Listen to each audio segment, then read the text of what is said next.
Vamos a resolver este ejercicio para repasar cómo se trabaja con una variable cuantitativa continua. Entonces, nos dicen en la siguiente tabla se resumen las notas obtenidas por los y las alumnas de un grupo en un examen de matemáticas. Nos dicen, identifica la variable y decir de qué tipo es. Esta variable, a priori, si no tenemos ni idea, decimos, vale, puede ser, las que hemos visto es cualitativa y cuantitativa. Las cualitativas son las que no son numéricas, es decir, si yo aquí tuviera colores, animales, partidos políticos, lo que fuera, algo que no es numérico sería cualitativa, pero en este caso las notas de matemáticas sí que son números, por lo tanto va a ser cuantitativa. Y ahora, dentro de que sea cuantitativa, hemos visto que puede ser discreta o puede ser continua. Entonces, si fuera algo que tiene que ser un número exacto, número de ordenadores, número de mesas, número de personas que hacen algo de casas, entonces en ese caso sería discreta, si tiene que ser un número exacto. Pero en el caso de las notas de matemáticas, yo en un examen puedo sacar un 2,5, un 3,5, un 3,75, un 4,75, entonces va a ser continuo, como el peso, la altura, que son variables continuas. Entonces, en este apartado, identificar la variable importante, pues serían las notas de matemáticas. Aquí es importante que no confundamos la variable con lo que en este caso sería, esto es su frecuencia absoluta, que es cuántas veces se repite cada dato. Y en este caso, pues va a ser el número, las veces que se repite cada dato es el número de alumnos. Entonces es importante cuando nos den una tabla de este tipo, todo lo que nos pida va a ser en referencia a la variable. Entonces, muy importante no confundir la variable con la frecuencia absoluta, identificarla bien. Entonces, la variable serían las notas y el tipo, pues ya lo hemos dicho, es cuantitativa continua. Ahora nos piden que representemos los datos en un diagrama adecuado. Vale. En este caso es una variable cuantitativa continua, ya tenemos los intervalos hechos, pues vamos a tener que representar un histograma. Bueno, pues para representar el histograma dibujamos nuestros ejes. En el eje horizontal es donde tenemos que marcar en este caso los intervalos. Se las verían de 0 a 2, luego de 2 a 4, ponemos los intervalos y en este eje es donde tenemos que poner los valores de la frecuencia absoluta. Entonces, pues tenemos que hay dos personas que obtuvieron de 0 a 2. Pues entonces me vengo aquí y una barrita que va de 0 a 2. Esto estaría aquí. Luego tenemos tres personas que obtuvieron entre 2 y 4. Y más o menos sería 3.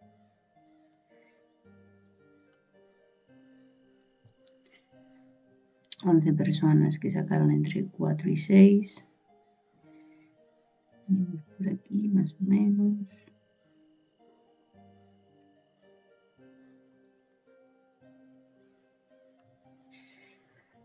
Y 16 personas que obtuvieron entre 6 y 8.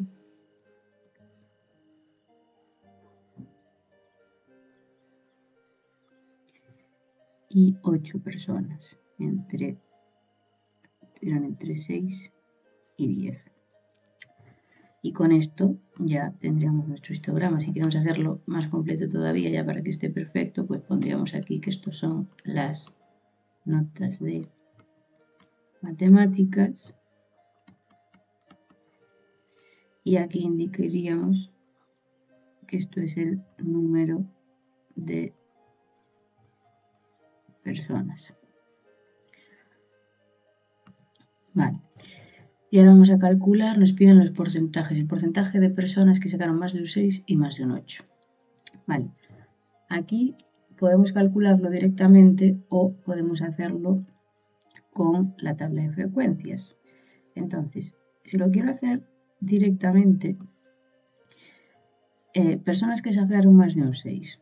Igual, pues más de un 6, veo que tengo 16 personas que han sacado entre 6 y 8 y 8 personas que han sacado entre 8 y 10.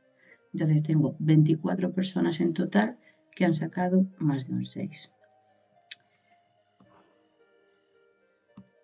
Entonces tengo que 24 personas han sacado más de un 6.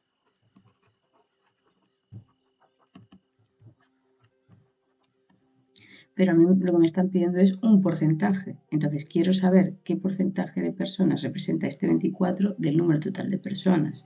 Entonces tengo que ver cuántas personas hay en total. Entonces en este caso pues tenemos 40 personas. Y ahora ya puedo calcular el porcentaje. Porque quiero saber, vale, ¿qué porcentaje representa 24 de 40? Vale, pues tengo que dividir 24 entre 40 y multiplicarlo por 100. Esto me da 60, por lo tanto, el 60% de la gente sacó más de un 6. Y esto pues lo escribimos. Y me preguntan también qué porcentaje de gente sacó más de un 8. Vale, en este caso ya no tengo ni que sumar, porque ya directamente aquí veo que el porcentaje de gente que sacó más de un 8 son 8 personas.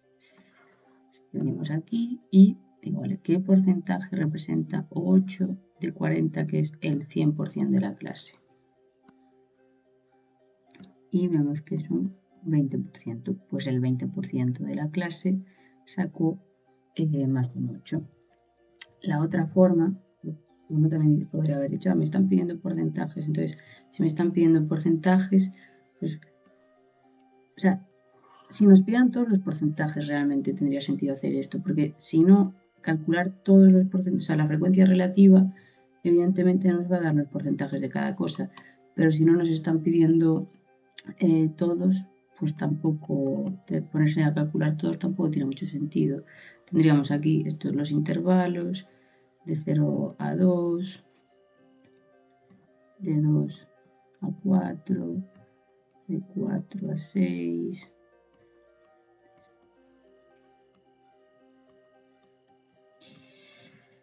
Y entonces pues tenemos, eran 2 personas, 3 personas, 11 personas, 16 y 8.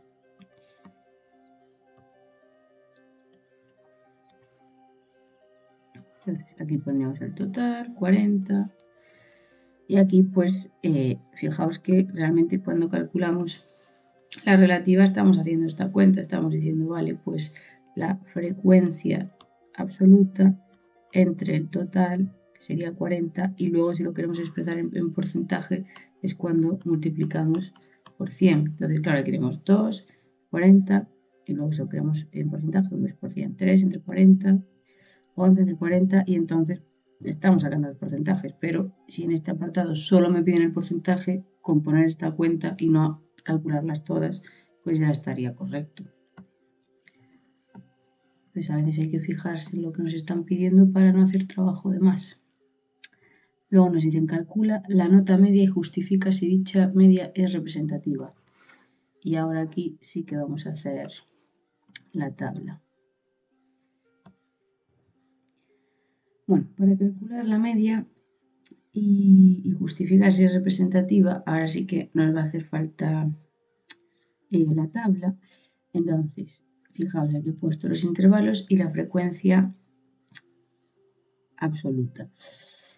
Pero claro, para calcular la media vamos a necesitar, añadamos esta columna y entonces vamos a necesitar la marca de clase, que para eso me he dejado este hueco.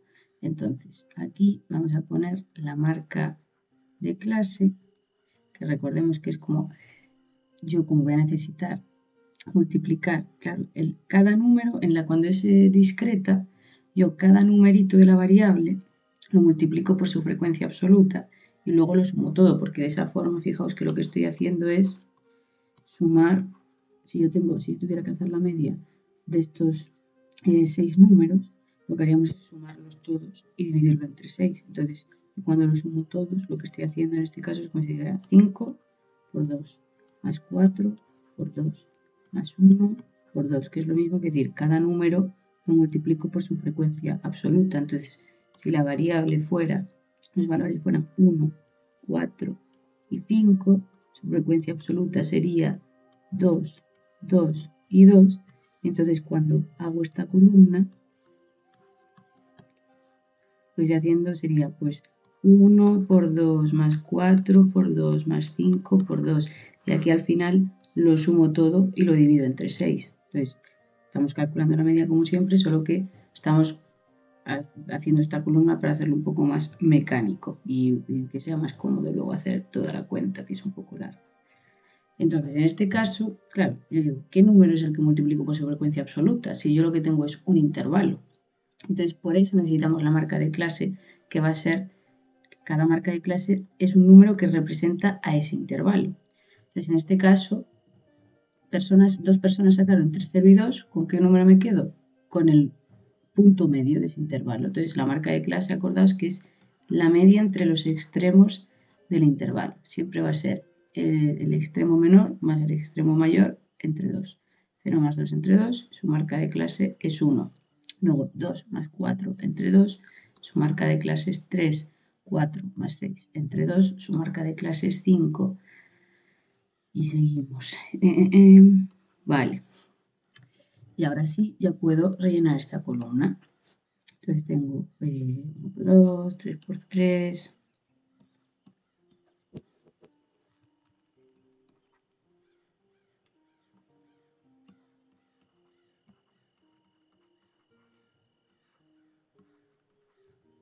Y aquí al final tenemos que añadir, pues como ya hemos dicho, tengo que sumar todo lo de esta columna, porque de esa forma estoy sumando a todos los números.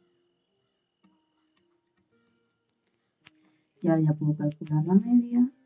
La media, recordamos, como ya estamos diciendo, es el sumatorio de toda esta columna de x y por f sub i entre el total. El sumatorio lo tengo aquí, 250, entre el total, que es 40. Entonces, hemos obtenido que en esa clase, con las notas que nos han dado, la media de la clase es de 6,25. O sea, la nota media fue de 6,25. Y ahora vamos a justificar si 6,25 es representativo de la clase o no. Es decir, si en general la gente ha tenido notas que no se alejan mucho de ese 6,25 o si los datos están muy dispersos y los datos de la gente pues se alejan mucho de ese 6,25. Entonces, para justificar si la medida era representativa o no, calculábamos la desviación típica y con esa desviación típica hacíamos el coeficiente de variación. Entonces, vamos a añadir otra columna. Muy importante cuando hagáis esta columna, cuando vais a hacer aquí las operaciones, de fijaros que lo que está elevado al cuadrado es la variable, o sea, en este caso sería la marca de clase. Si fuera una variable cuantitativa discreta, pues sería el valor de la variable en sí lo que le vamos al cuadrado. En este caso, el representante del intervalo, que es la marca de clase. Entonces, pues sería 1 al cuadrado por 2. 3 al cuadrado por 3 y así, o sea, que elevamos al cuadrado esto y no esto, pero si elevo esto al cuadrado en vez de esto ya todo lo demás va a estar mal.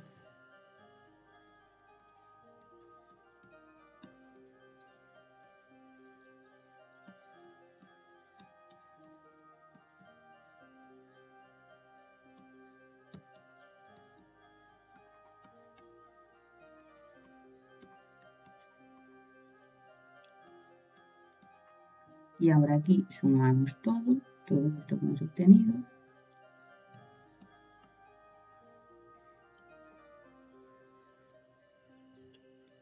Ahora, esto de aquí nos va a servir para calcular la varianza y la desviación típica. Recordemos que la desviación típica, y este simbolito, la sigma, es la raíz de la varianza. Y la varianza sería lo que voy a poner ahora dentro de la raíz. Entonces recordemos que se calculaba era el sumatorio de todo lo que hay en esta columna que acabamos de calcular entre el total y menos lo que obtuve, el valor medio que obtuve al cuadrado. Entonces yo ahora todos estos datos ya los tengo. El sumatorio de todo lo que hay en esta columna, que sería esto, entre el total, que son 40 personas, y menos el valor medio al cuadrado.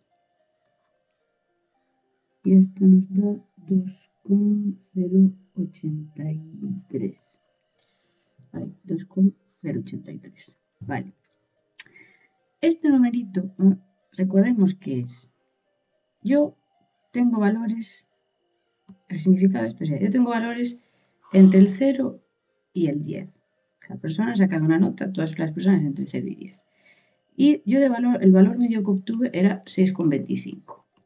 Entonces, luego hay gente que sacó por aquí, gente que sacó por aquí, gente que sacó por aquí, notas distintas. Este sería el valor medio de la clase. Entonces, cuando yo calculo la desviación típica, lo que estamos haciendo es la media de las distancias al valor medio. Es decir, pues la persona que sacó por aquí dista todo esto del valor medio. La persona que sacó por aquí, pues dista esto del valor medio. Pues el que sacó un 8, el que sacó un 2, cada persona tiene una distancia, cada nota tiene una cierta distancia al valor medio. Entonces, cuando yo calculo la desviación típica, lo que estoy haciendo es como la media de todas esas distancias individuales de cada una de las notas al valor medio. Si la media de todas esas distancias me da un número grande, en comparación con este número, que es el valor medio, entonces significa que los datos van a estar muy dispersos, porque estoy diciendo, pues en general se aleja. Si la media de las distancias es grande, es que en general se alejan mucho.